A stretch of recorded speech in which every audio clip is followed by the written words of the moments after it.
Les gars, ça c'est une vidéo inattendue. Je suis à un endroit qu'on appelle le marché des fleurs à Douala. Je suis venue chercher les plantes pour l'appartement parce que je me dis il me faut la bonne énergie dans l'appartement. Il faut cette énergie également pour ceux qui vont y séjourner. Et là, je rencontre un jeune homme qui a une histoire intéressante à raconter. Pas comme les... Lui-même dit pas comme les autres à raconter. Il va nous le raconter. Il a dit qu'il allait, il a traversé, il allait en Algérie. Il a rencontré les bonnes et les très mauvaises personnes. Et donc...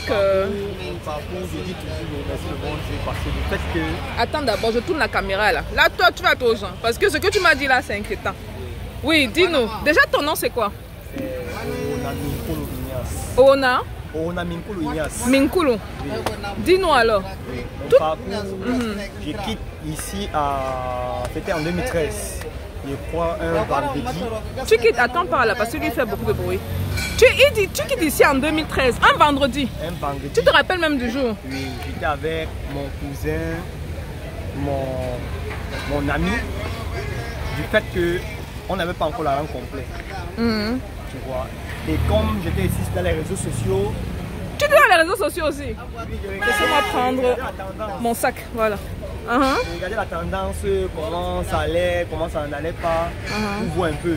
Comme il y avait les amis ici déjà qui étaient rentrés en Europe. Donc tu as des amis qui étaient déjà partis en Europe? Oui, il y avait ici un grand frère. Et comment ils mettaient les photos d'eux sur les réseaux sociaux? Moi ça me choquait un peu du fait que je voulais suivre aussi comme eux. Donc pour toi, aller en Europe c'est réussi? Pour moi, parce que ici, c'est... Là tu parles toujours présent même, ça me fait peur. Parce que si tu es parti et que tu es ici au Cameroun, ça veut dire que tu es revenu. Je veux en venir. Aïe aïe aïe aïe. J'ai eu le parcours du fait qu'on est arrivé ici à Moumi pour vendre la bouteille à gaz avec mon cousin. Moi il y avait 50 000 déjà frais. Regardez, mon ami avait 30 000. Mais il fallait un peu de l'argent pour compléter, pour ça doit peut-être 60 000. Et mon cousin ici, lui, il avait 30 000. Il manquait 20 000. On arrive à la casse, on dit que la bouteille à gaz qu'il avait coûtait 6 000. Il a même trop discuté, on est descendu à 5 000. Mon ami, lui, il avait son ventilateur qu'il voulait vendre à 30 000. Il n'est pas arrivé au prix. Et là, le revendeur lui dit que lui, il prend le ventilateur à 5 000. Il dit que met à son ventilateur, il prend son ventilateur, il part au maître chez son père. Mon cousin lui prend les 5 000 et puis on quitte à 18 h. Avant de quitter, mon ami a arnaqué un gars du quartier 10 000 et il a pris son téléphone, il est parti. On a quitté de 20 h, on est arrivé à Bamenda vers 8 h, le temps de descendre. On a pris maintenant pour Manfé et Kop maintenant au Nigeria. On est arrivé au Niger à 10 h et à 10 h, on est quitté maintenant de... Attends, le parcours s'est fait comment? Donc vous avez fait le Cameroun, vous êtes passé par le Nigeria. Le Nigeria. Ok. À Bamenda. Bamenda, ok. Maintenant, du fait qu'on arrive, il n'y avait plus les sous. J'étais obligé d'appeler ma maman, qu'elle puisse envoyer l'argent. Et je n'ai pas dépensé toute ma somme. J'ai réfléchi sur la tête de mes frères et mes amis. Mon ami qui était là et mon cousin. Parce qu'il y avait mon argent encore intact dans mon sac. Tu avais combien sur toi? Oui, j'avais 50 000. Tu as pris la route avec 50 000 francs CFA? 50 000. Maintenant, quand il arrive au Nigeria, ma mère me donne l'argent. Ah, ta maman était au Nigeria? Non, ma mère était en Angleterre. Ah, ok. Mais quand tu marches, tu dis que tu arrives au Nigeria, qui te donne l'argent alors? Au Nigeria, on rencontre un monsieur qui dormait à l'hôtel, un docteur. J'ai oublié son nom, mais c'est un monsieur qui nous a vraiment aidé. Parce que j'ai reçu une somme d'argent très forte de 350 000. Wow. On est parti. Bon, l'argent c'était comment? Du fait que quand tu donnes, l'argent se fait dans le virement. Maintenant, lui, il nous a donné le cash en main. Maintenant, j'ai pris mes frères, mes amis, on est parti à Kano. À Kano, c'est où on fait la traversée pour entrer au Niger. Au Niger, c'était pas facile. J'ai menti à ma maman que j'ai encore égaré l'argent, il a cassé le pied. Elle était obligée encore de m'envoyer de l'argent. En partant prendre même l'argent, c'était pas facile à la banque. Parce qu'on voit un étranger venir prendre une somme forte et qui ne connaît même personne, tout ça. Et quand j'ai occupé l'argent, maintenant, la dame qui est à la caisse de la banque fait signe aux policiers qu'on vient me récupérer. J'ai vu le signe et j'ai pris la route. Et comme ici, moi je suis un aventurier, moi j'aimais aussi les femmes. Tu aimes les femmes? Oui, je Aïe, rencontre aïe, maintenant aïe, une aïe, aïe. Camerounaise ici où on buvait une buvette. Attends, tu rencontres une Camerounaise, c'est dans quel pays ça? Toujours au Niger. Au Niger. Oui, on Ok. buvait les casquettes, tout le consort. C'est où elle me dit que pour dormir avec elle, c'est 10 000. Quand elle arrive, je vois mon ancien passeur. Mon ancien passeur qui était parti nous cacher dans une vieille maison pour nous prendre beaucoup là, pour nous l'arnaquer. Et quand je posais avec l'un de mes cousins qui était déjà en Espagne, lui il dit que c'est un arnaqueur sorti là-bas. Comme ils ont profité pour aller laisser les gens en répit, nous on a profité avec le vigile qui était là, on a caché le vigile pour fuir, pour aller à l'agence. Et arrivé à l'agence, je me suis retrouvé qu'à l'agence que le transport coûtait 12 000 pour arriver à la frontière de l'Algérie. Et lui, le coxeur, lui... Attends, le Niger fait à la frontière avec l'Algérie? Oui. Ah, ok. Maintenant, quand il nous donne je paye le ticket, 12 000, je paye pour mes 3 amis, mon cousin et mon ami. Et maintenant, lui, il nous prenait 150 000 par personne pour aller en Algérie. 150 000, Lui, par le personne. passeur? Le passeur. Ok. Maintenant, quand il a vu ça, j'ai payé et on parlait beaucoup de refoulement. Moi, il a dit que moi, il veut tenter. C'est quoi refoulement? Le refoulement, ça met compte de la ville où tu es pour te renvoyer dans une autre ville à l'autre. Peut-être tu es ici à Douala pour te renvoyer à la frontière à Yaoundé. C'est comme ça que moi, je vais prendre mon risque. Et le risque, j'ai pris les pantalons, mes pantalons avant de voyager. J'ai déchiré. J'ai dit que s'il arrive dans chaque contrôle, si on m'arrête, il fait comme un fou. C'est comme ça que j'ai fait. Moi et mes amis, mon cousin et mon ami, on s'est séparés parce qu'ils ont eu peur. Ils ont dit que chaque personne essaye. Je suis en mesure. J'ai essayé, je suis arrivé jusqu'à la frontière. À la frontière maintenant, alors, c'est où moi et mes amis, j'appelle, ils disent que je suis arrivé à la frontière. Et le même jour, il y avait un convoi. Maintenant, c'est où le convoi me dit que c'est 50 000 pour arriver en Algérie. Maintenant, c'était pas ici facile. C'est que le désert, on nous a menti que le désert, il faut 2 jours, 3 jours pour traverser le désert. Sans comprendre que le désert, il te faut peut-être 2h30 pour traverser le désert. Non, attends. Comment tu traverses des en 2h30? 2 heures. On vous a dit qu'il vous faut 2-3 jours. Oui, 2 jours, 3 jours. Du fait que c'est une mafia qui font. Ah, pour te faire payer cher, Oui, quoi. pour te payer cher, pour que tu Te dépenses soutirer plus. l'argent. Oui. Et maintenant, du fait que quand j'arrive, j'étais avec un bon chauffeur, un Touareg, qui nous a fait traverser. On arrive, la première ville, c'est Ingizam. Parce que beaucoup de personnes connaissent que Tamaracet, c'est la première ville. Sans comprendre que Ingizam, c'est la première ville de l'Algérie. J'ai rencontré ça, on a marché, on est arrivé en Algérie, maintenant il y avait des contrôles de police. On était obligé de marcher sur les rochers pour dévier la police. Je suis arrivé à Tamaracet à 19h. Et quand j'arrive chez le coxeur, je rencontre une fille qui devait voyager avec elle depuis des années. Une grande soeur qui devait voyager. Et quand j'arrive, une semaine après, on dit on doit partir maintenant pour arriver à Oran. Et le moment là, les bus, on faisait comment du style que tu partais payer, le coxeur qui partait payer ton ticket, que tu voyages.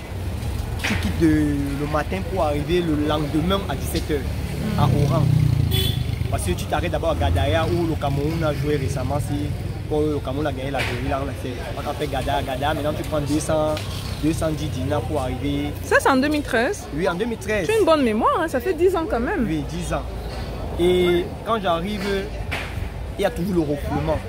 Les gens se cachent dans les maisons, tout ça. Mon premier travail qu'il travaille, c'est dans un chantier de 5 niveaux pour faire tirer le sable. Et je me rends compte que là-bas on paye plus le technicien par rapport à certaines manœuvres. Oui. Moi-même ici, quand j'arrive sur le site, on me dit que si tu es technicien, tu dis oui. Mais si tu ne connais pas faire quelque chose, tu dis oui. C'est quand tu arrives sur le terrain que tu peux prendre un papier, tu commences à aligner, tu alignes. C'est comme ça alors que je rencontre des gens. Tu as encore dépensé ton argent dans les femmes ou bien? Non, là-bas, c'est seulement la Camerounaise que tu as rencontrée au Niger là. Pour traverser pour entrer en Espagne. Ok. Mais je n'ai pas pu, j'ai tapé poteau 3 fois pour entrer au Maroc. Tu as fait le chemin là 3 fois? Oui, 3 fois pour entrer au Maroc, c'était pas facile. Ah non, au Maroc? Oui, 3 fois, okay. C'était pas facile. Du fait que le Maroc, l'Algérie et le Maroc ont creusé 5 mètres de là, 5 mètres de profondeur. Maintenant, quand tu creuses comme ça, la profondeur est profonde. Tu vois le Maroc. Vous marchez de 19h le lendemain matin. Et donc, quand vous arrivez, les policiers marocains ici où on pousse, ils disent qu'ils ne veulent pas que vous entrez dans les territoires. Les Algériens disent que vous partez faire au Maroc, que les Marocains sont méchants. Donc vous restez dans la zone tampon quoi. Oui. Vous n'êtes ni en Algérie ni au Maroc. Ni au Maroc. Non, vous êtes au Maroc. Vous êtes en Algérie. Oui. Bah, à la frontière, comme où tu es placé de l'autre côté, je suis placé là. Sur une frontière, on a creusé pour que les gens ne puissent pas entrer. On a voulu tirer sur moi première fois. Une autre fois, il y a encore tenté encore, ça n'a pas tout marché. Une quatrième fois encore, une troisième fois, il y a tout tenté, ça n'a pas marché. Et moi dit que je ne l'essaye plus. Et j'ai encore maintenant, je suis parti maintenant dans la ville où il y avait beaucoup les Camerounais qui font le fait. Les Camerounais qui font quoi Qui font la fémania.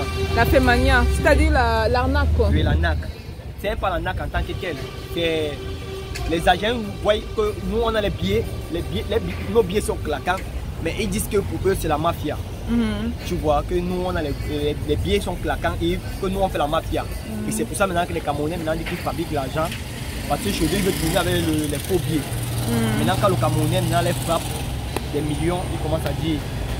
Frapper en Camerounais ça veut dire leur vol. Leur vol des millions. Oui. Okay. Maintenant c'est où un Camerounais, un grand en moi, qu'on appelle Grand Tchakounti, étant en Algérie, à Gadaya, me dit si tu rentres avec un numéro, moi je travaille, je tire ton pourcentage, j'ai ma part. C'est comme ça avec le grand frère, il fait avec mon numéro, il n'arrive pas à me donner l'argent. Je lui laisse. J'ai eu maintenant à travailler, dès que moi il rentre moi, normalement je suis parti à chez un prêtre pour demander d'appeler sa commande. Tu es allé chez un prêtre où? En Algérie, à Alger. Alger, oui. Okay. Pour demander un laisser-passer, il m'a dit que chez eux, on ne fait pas ça. On ne fait plus, on ne fait pas ça. Il m'a dit qu'il faut obligé de rentrer au Niger pour le faire. Au Niger, si c'était pas facile, maman a dit que comme tu veux rentrer, il te paie un billet d'avion en ligne, je te renvoie le billet d'avion en ligne. Tu coupes seulement là-bas. Mais ta maman dit quoi quand elle a appris que tu avais pris le chemin? C'était pas la première fois. Bon, il y avait un grand frère qui était la partie. Ah, c'était pas son premier enfant quoi? Oui, c'était pas le premier. Et maintenant, quand ma mère coûte le machin, j'étais obligé de partir à l'ambassade. Avant ça, d'abord, j'ai fait même la prison en Algérie. Okay. Une prison qui dure 6 mois. Tu as fait la prison pourquoi? Oui, parce que du fait que on dit que j'ai des faux billets sur moi. Ah, ok. Maintenant, quand j'arrive en prison, j'avais un papier, un document, j'étais mineur. Maintenant, comme il n'avait pas accès que je puisse faire une grande prison chez lui, parce que le mineur il doit être respecté. Il m'a envoyé en détention de mineur pour 3 mois. Après, il m'a envoyé 3 mois en prison. Maintenant, quand il sort, le temps qu'on envoie la lettre à l'ambassade du Cameroun, au consulat du Cameroun, le Cameroun n'a jamais répondu au président, mais les Marocains qui étaient avec eux, comme on envoie l'email, là maintenant l'ambassadeur vient.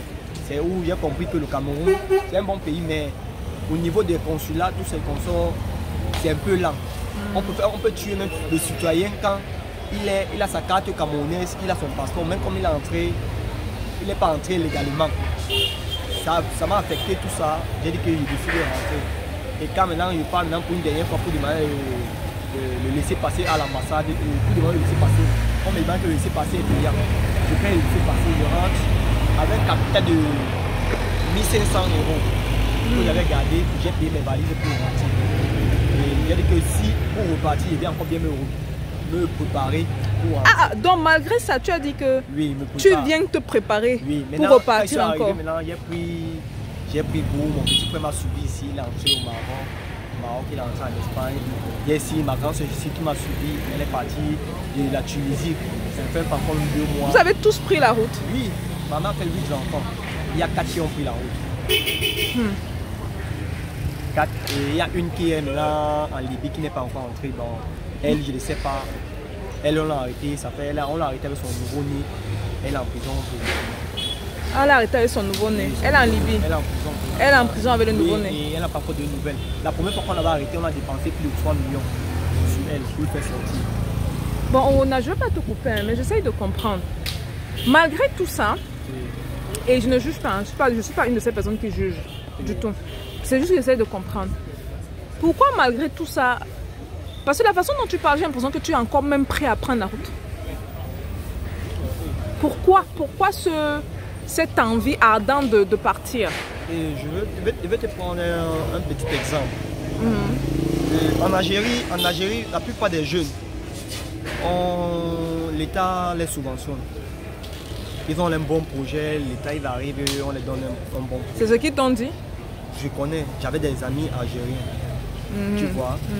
Et le bon projet pour nous ici, tu finis de fréquenter, tu n'as pas un emploi, tu vois.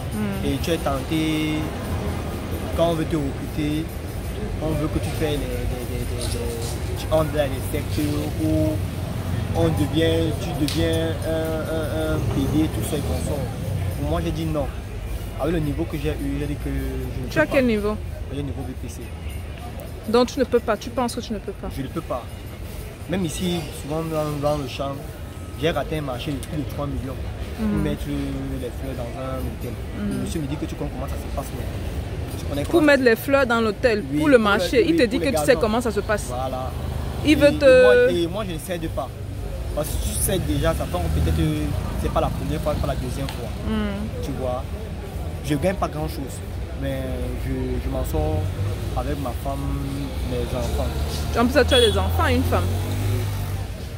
Ok.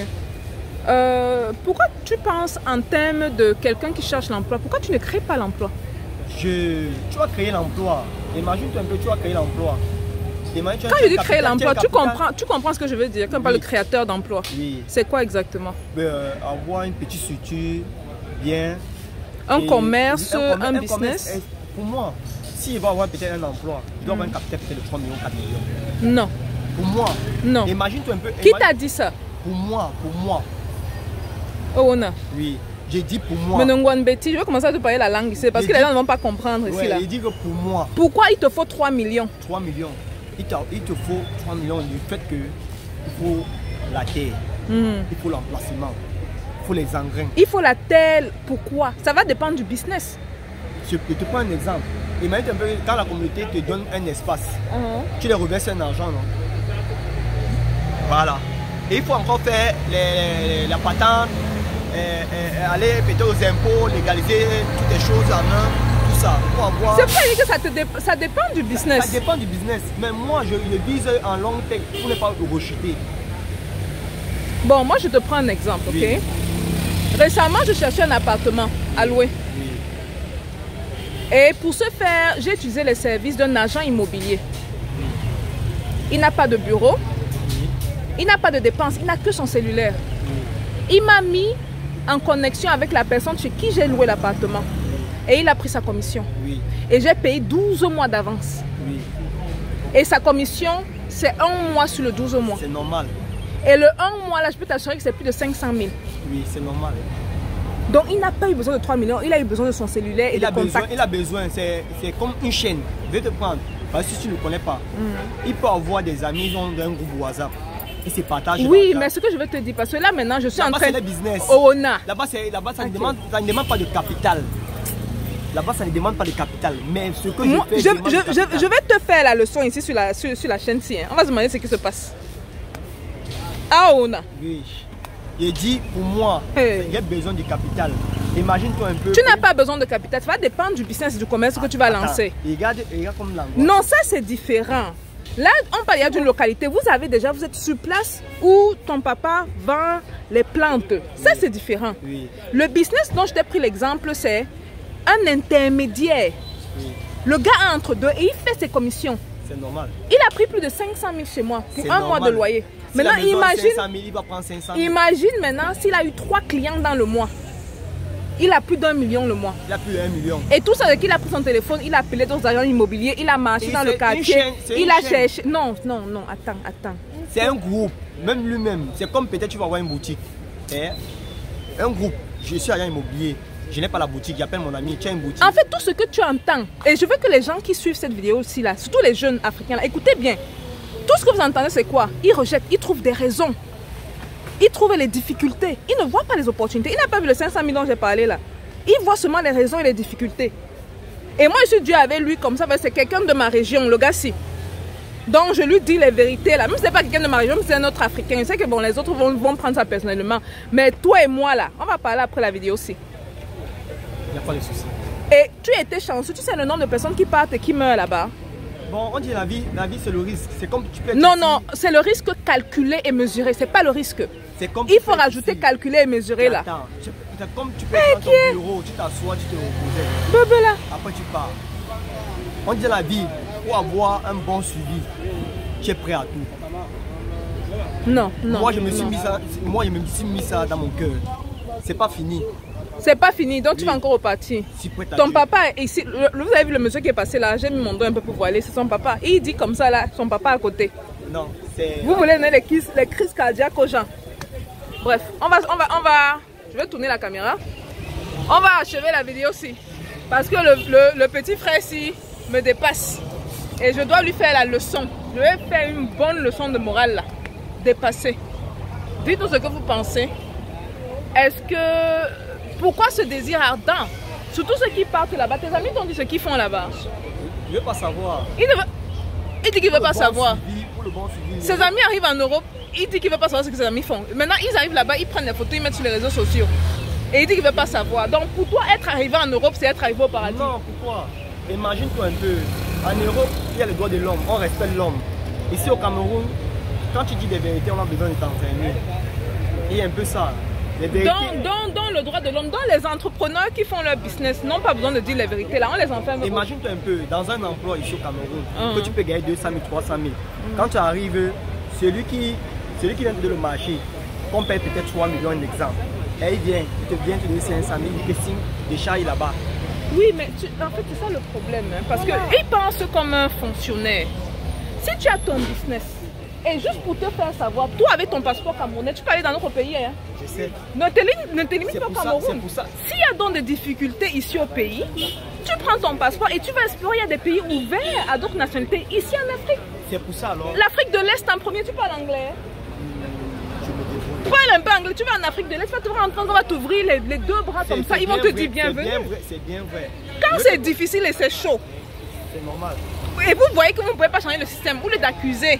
L'État a fait ci, l'État a fait ça. Soyez le changement que vous voulez voir. Je vais arrêter la vidéo là. Parce que le gars, s'il m'a chauffé à bloc là, je suis là. Bien même à bloc. C'est pas possible.